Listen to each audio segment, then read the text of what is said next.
First off, you know, the crowd and the community, and I mean, it was awesome today. So we appreciate all the work that went into getting all those people there, from my staff to marketing to admin, facilities, everybody that cared enough to make this the event that it should have been. Secondly, and I told Coach Ivy this before the game, I'm appreciative of her bringing her team in here. Not a whole lot of people come play here at that level.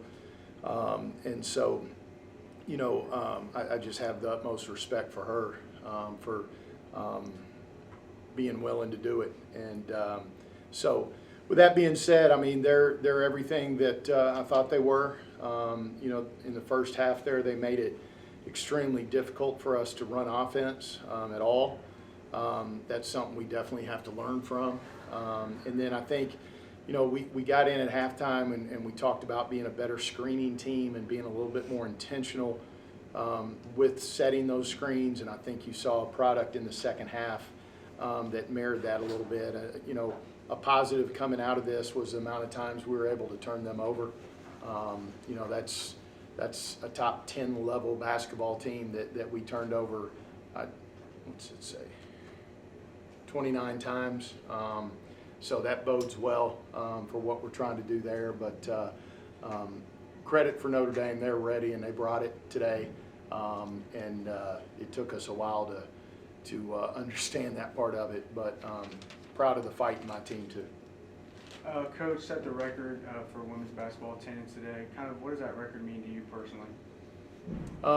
Right now, I'm chewing on the result so much that that I didn't know that. But you know, I'm really appreciative of everything, like I said beforehand, that went into it. You know, from Coach Ivy accepting the game and doing the home and home with us to my staff and marketing and everybody that got this out there, and you know, as frustrated as our players are right now, there'll be a time where they sit back and they'll remember playing in front of the largest crowd that's ever watched a women's basketball game in Ball State history, and they were part of that, right? And like a lot of those people came to watch them, right? Yeah, I mean, we want to keep raising that bar, you know, so you know how I am now. I'm thinking about, okay, how can we get 5,500 and break it again this year? So, you know, when you have an opponent like Notre Dame coming in, you hope that the community gets behind it. They certainly did, and for that, what a great week to be thankful, right? And I certainly am. And then Madeline, with the competition you guys played today, do you think this will really set you up well just for getting a feel and kind of learn off of it for the MAC play? Yeah, for sure. I mean, I just think we can learn a lot of lessons from this game, so for sure. And then this is kind of for Coach and you as well, just how challenging is it to prepare for a player like Hidlago and then kind of play against her as well? I mean, it is difficult, but like with our team and like our defense abilities, like if I know my team is around me, I know we can defend them. But I mean, I just think guarding like these type of players will just benefit us in the long run. And then, I mean, just to piggyback off that, I mean, you know, Hidalgo's really good. I mean, like elite, really good. And you know, it's hard to in practice mimic that.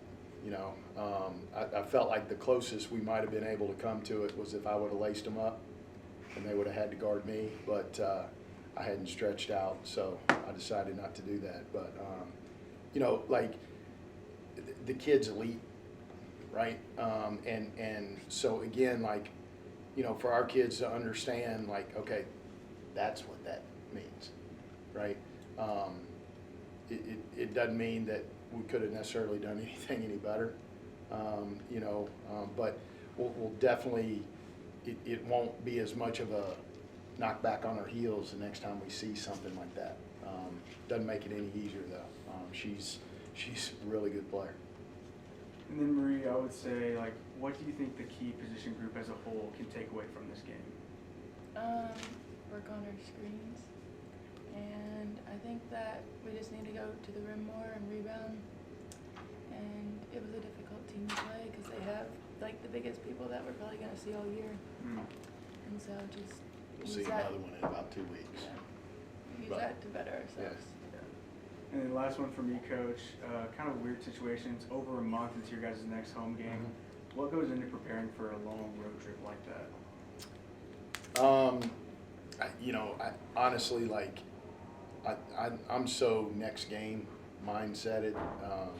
I mean, it is what it is, so, it's, it's not like we're like on the road for 2 straight weeks, I mean, we've got a little bit of a lull here.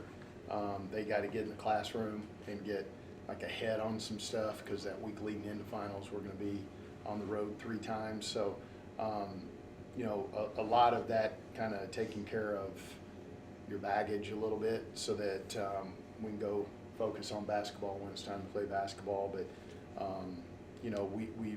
we've challenged ourselves with this schedule. Part of that is playing on the road, going on a stretch like this.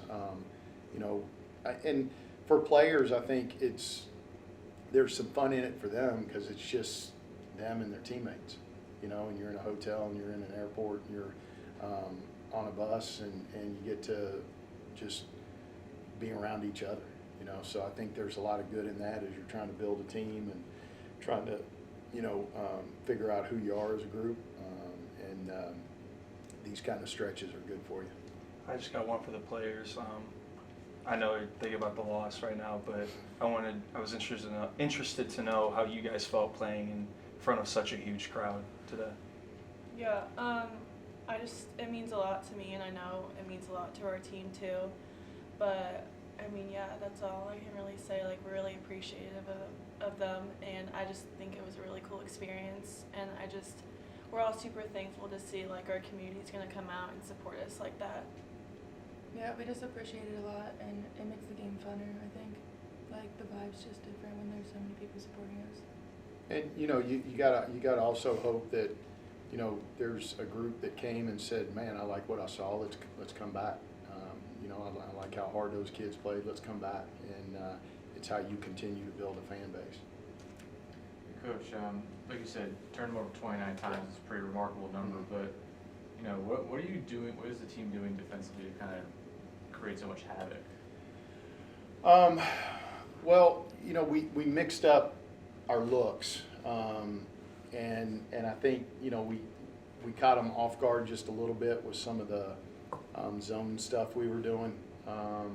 It is a little bit different, but I think we're comfortable playing in that kind of frantic defensive rotation type of game, and at times we sped them up and they threw it out of bounds, and and we made one slight adjustment trying to keep it out of Hidalgo's hands early, and made some other people handle it. I think that maybe had something to do with it as well. But to the players' credit, you don't do that unless you play hard enough to do that. And regardless of the score, they kept focusing on what they had to do in that moment. So that's a good number coming out of this game, and seeing that kind of result. That's something that we can definitely hang our hat on in a tough loss. And on the flip side of that, I mean, like we're talking about, they're really good, but Allie and Nyla combining for 15 turnovers, Yeah. not their best day. Yeah. What do you kind of just say to them after a game like this? I tell you what, and I didn't say it, but what I would say to them is I'm glad Allie and Nyla are on my team. Love those kids and love everything they're about. So, you give credit where credit's due. Hidalgo, I think, came into it maybe leading the country in steals, and we saw why. She can flat out get after you. But I think part of what's tough about the point guard position, and both of them are that kid, right, is, in a game like this where you can't run offense, because they're denying everything and we can't screen and we couldn't get them open in the first half.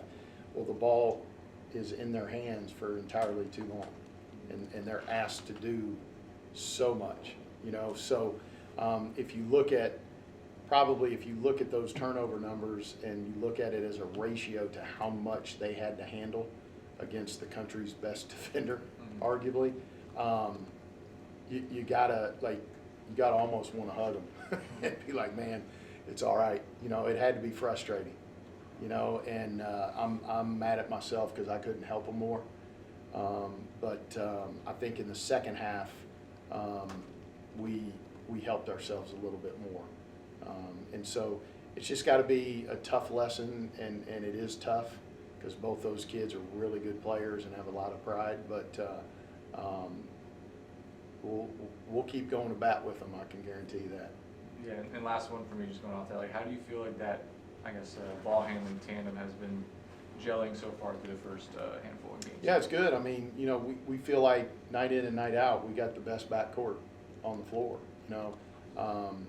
And I think tonight, you know, Hidalgo was the best player on the floor. But like I said, I'm sure glad I got those two, and I think it's going to be a really good thing for us moving forward. That's for sure. And I know between what Nyla can do defensively and what Allie can do offensively, it's fun to coach that kind of talent level for sure.